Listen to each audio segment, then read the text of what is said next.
In 2005, in a small American town, there was a terrible case. A girl disappeared from home, leaving behind everything: a cell phone, car, and personal belongings. Over time, the investigation of this case began to resemble the usual detective series, with only one catch: it all happened in reality. A small town is gripped by fear and suspicion, because each resident could play a role in the disappearance of a woman. The terrible truth will be revealed to the world only after 12 years. Tara Grinstead was born in 1974 in Hawkinsville, USA. During her school years, she took part in beauty contests and often won. Tara aimed to receive a good education, so she saved the money earned from the contests to pay for tuition. After college, Tara received a master's degree in education and achieved her long-desired job. She became a high school history teacher in Ocilla, Georgia. The town of Ocilla had fewer than 4,000 residents who were mostly acquainted with each other. The town's atmosphere was peaceful and laid back. The locals believed that serious crime could never happen in Ocilla.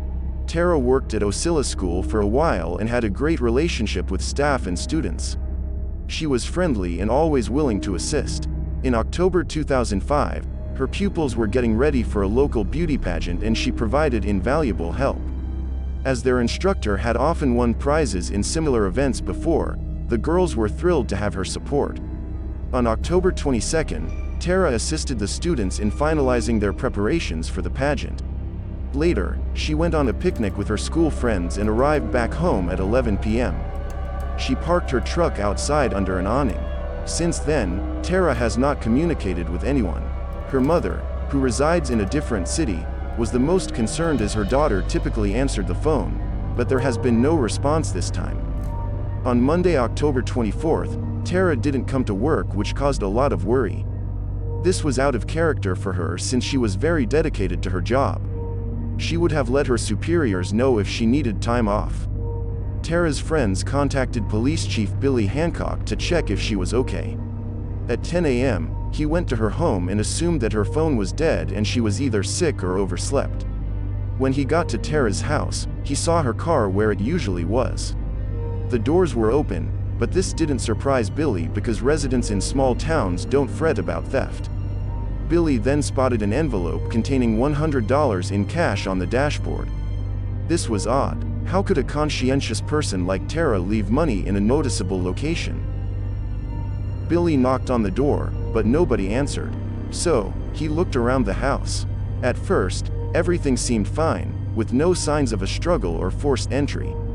However, in Tara's room, the detectives discovered a huge mess that was very unusual for a woman. Her things were scattered on the floor, including the clothes she was last seen wearing. Her phone was on the nightstand, charging. It appeared as though Tara had left the house for a while, but her whereabouts were unknown. On the ground outside the house, the police officers found the first piece of evidence that led them to think of a possible crime. There was a latex glove lying around that could have been used to cover fingerprints. Since then, the Georgia Bureau of Investigation, the state equivalent of the FBI, has become involved. The main version of the investigation was kidnapping. There was very little evidence. Besides the glove, the detectives found only two questionable things. Tara's broken necklace was on the bedroom floor, and her alarm clock was not in its usual place. None of this helped the detectives solve the mystery of her disappearance. That Monday was a truly terrible day for the small town. The police cordoned off Tara's house and the school held an assembly. Tara's staff and students did their best to help with the search. They formed a group of volunteers, printed up a stack of flyers with a picture of the woman and information about her disappearance, and in the next few hours these papers were posted all over town. That day, the volunteers stayed home until 100 a.m. The Bureau of Investigation contacted the woman's neighbors. The Bureau of Investigation contacted Tara's neighbors and searched the area where she lived. The search included sniffer dogs that were brought in hopes of picking up the trail of missing persons. Investigators still held out hope that Tara had simply gone somewhere on foot and the dogs would easily find her. At the same time, the latex glove was given to experts whose goal was to collect as much data as possible. They managed to take a DNA sample, but no matches were found, only that the sample belonged to a man. None of this yielded any results. It was as if Tara had vanished from her own home. It is often the case that when a woman disappears, someone in her inner circle is to blame. After investigating the men Tara was involved with, detectives couldn't find a single suspect. Her longest relationship was with Marcus Harper, a former police officer and military man. The couple broke up at Tara's request about a year before her disappearance. The reason for the breakup was that the woman wanted to start a family and Marcus was not ready for that. After the breakup, they maintained friendly relations, calling and corresponding. Later, the detectives discovered an interesting detail. Marcus had come to Ocilla 3 weeks before Tara's disappearance, but he had not told her. When the woman learned of Marcus's arrival from mutual acquaintances, she became very upset. She called him repeatedly, trying to find out why he had not informed her of his arrival. Soon, Tara's condition became hysterical. Her relatives were very worried and even wondered if Tara might do something reckless. However, the girl soon came to her senses and the police did not consider Marcus a suspect. The couple had been together for a long time, but their relationship had ended. And the detectives could not find the motives for the crime, but soon they were waiting for an interesting twist. Police learned that Tara had been threatened by her former student. March 30, 2005. 7 months before the woman's disappearance, he came to her house and was extremely aggressive. When Tara refused to let him in, the boy began to break down the door and the neighbors had to call the police. It turned out that the young man had been in love with the teacher since high school. According to her acquaintances, the former student was emotionally unstable, acting strangely and even scary. For some time, Tara tried to help him sort out his problems, but his mental state only worsened. After this incident, when the young man tried to break into her house, she wrote a report on him. She was very afraid that he would harm her. After Tara disappeared, the police tracked down this young man. He was working in a neighboring town 150 kilometers from Ocilla. The boy gave detectives an alibi for the night his former teacher disappeared. His involvement in the case could not be established. A business card of a certain police officer was also found in the woman's house. It turned out that Tara had been seeing him for some time, but he was living in another city at the time of her disappearance. The policeman also provided an alibi for the night of Tara's disappearance. This effectively ended the list of possible suspects. With no clues in hand, the police decided to organize a search for the woman 2 weeks after her disappearance. Such a late decision seemed strange, since it was clear from the first minutes that Tara had not left home of her own free will. The search involved hundreds of volunteers who combed the neighborhoods of Ocilla, went through the woods, studied ditches and rivers, but they failed to find a single trace of Tara. During the search, it was reported that a house and a car had burned down near Tara's home. The locals almost unanimously agreed that the incident had something to do with the woman's disappearance. Perhaps the perpetrator was trying to cover his tracks, or perhaps the people were so shocked and frightened that everything seemed suspicious. Whatever the case, the search was fruitless, and the police were faced with the grim reality that there were simply no leads left. The next few years brought the police no closer to solving the mystery. It wasn't until 2009 that an event occurred that brought the missing Tara Grinstead back into the spotlight. A certain user created a YouTube channel and posted an extremely eerie video. A man sat in the frame, his face obscured and his voice altered. In the video, he stated that he was involved in the disappearance of 16 girls and named them. Among them was Tara Grinstead. The unidentified man added that he had hidden the bodies safely and that in new videos he would give clues as to the location of the graves. Police immediately checked the video and found that all 16 names belonged to the missing women. The FBI quickly tracked down the author of the video. He turned out to be 27-year-old Andrew Haley. After his arrest, he claimed he was only joking. The police were unable to link Andrew to any of the 16 missing girls, but still managed to avoid court. For giving false testimony and tampering with evidence, the man was sentenced to 2 years of hard labor, suspended for 13 years. The hope of solving this mysterious case vanished and the police were once again left without a single lead. In December 2010, Tara Grinstead was officially declared dead, as there was simply nothing to work with. As the years passed, the people of Ocilla remembered Tara Grinstead's disappearance well, but less and less.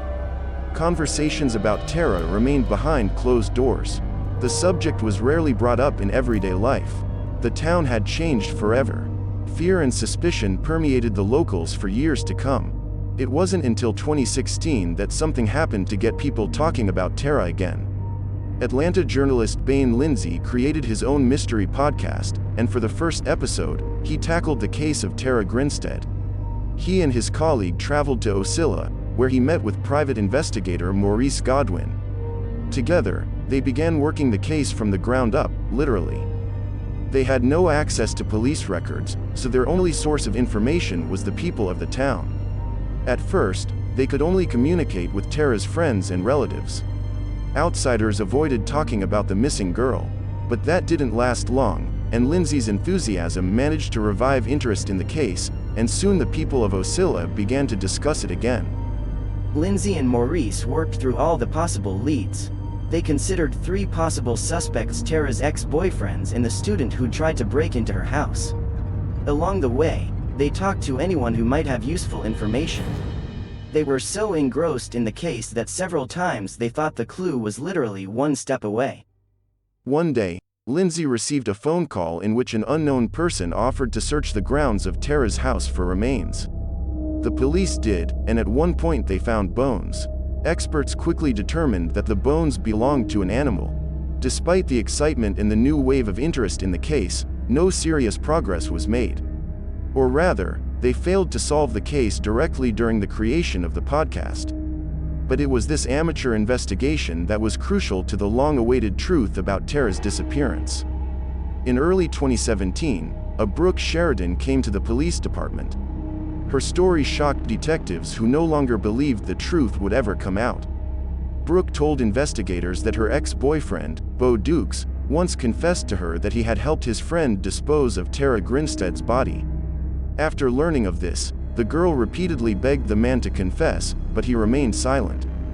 After hearing Brooke's story, the police were in no hurry.